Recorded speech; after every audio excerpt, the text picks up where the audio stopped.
जय शिवराय मित्रांनो। 1 जून रात्रीचे 7:30 वाजून गेलेत। मित्रांनो, तुम्हाला मी वारंवार सांगितलंय की दिलेल्या तारखेपर्यंत धीर धरत चला। जे काही जिल्हे सांगितलेत त्या जिल्ह्यांना तो नक्की होणार आहे। व्याप्तीचा विषय जरी कमी अधिक प्रमाणात 40-25% सांगितलाय प्रत्येक जिल्ह्यानुसार, तरी सुद्धा तो पाऊस तुमच्या भागामध्ये ऍक्टिव्हिटी दाखवणार आहे। दिवसभर बखाडी वातावरण, बखाडी वारे वाहिले तरी मान्सूनपूर्व पावसाची जी काही मजल आहे ती रात्री बेरात्री सुद्धा ऍक्टिव्ह होते। आजची मध्यरात्र 1 तारखेची मध्यरात्र कशी होणार आहे ते देखील लक्षपूर्वक ऐका। मेघगर्जनेसह वादळी पाऊस अनेक भागांमध्ये होणार आहे। जळगावच्या काही भागांमध्ये त्यांनी एंट्री केलेली आहे। अनेक ठिकाणी गारपीट सदृश हा पाऊस बरसतो आहे। तर बघा या भागांची नावे। तर सध्या कन्नड सिल्लोडमध्ये अनेक ठिकाणी सुरुवात झाली आहे। पाचोरा जळगाव भागामध्ये अनेक ठिकाणी वादळी वाऱ्यासह पाऊस होणार आहे। जामनेर एरंडोल हा देखील पाऊस होणार आहे, काही ठिकाणी सक्रिय झाला आहे। बुलढाणा जिल्ह्यातही अनेक ठिकाणी जळगाव, जामोद, अकोला, उत्तर भाग अनेक ठिकाणी हा पाऊस होणार आहे।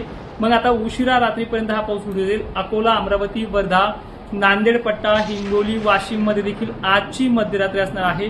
जालन्यातल्या भोकरदन, जाफराबाद, कन्नड, सिल्लोडसह संभाजीनगरचे सुद्धा अजून आणखीन भाग तो छत्रपती संभाजीनगरचा, वैजापूर भाग, उत्तर कन्नड भाग, गंगापूर, पैठण देखील घेणार आहे। आता जालन्यातल्या जवळपास कोणते तालुके सर्वाधिक जास्त महत्वाचे असणार आहे?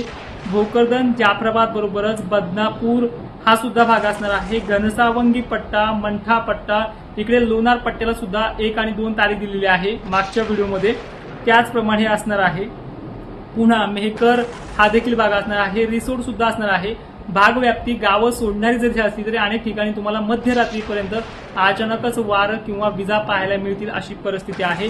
आणि हे तुम्हाला मागच्याच व्हिडिओमध्ये मी सांगितलेले आहे। सकाळी सुद्धा पूर्णपणे पॅनलवरती वाऱ्याची दिशा आणि कुठे पाऊस होईल सुद्धा त्याच्यामध्ये सांगितलेलं आहे। काळजी का करता हे कळत नाहीये। आणि याचाच फायदा, वारंवार व्हिडिओ टाकण्याचा फायदा इतर हवामान तज्ञ घेत आहे की तो रोज व्हिडिओ टाकतो। तुम्ही पण टाका, तुमचा धंदा सोडून टाकत चलत जा। नावं ठेवण्याची काय गोष्ट आहे।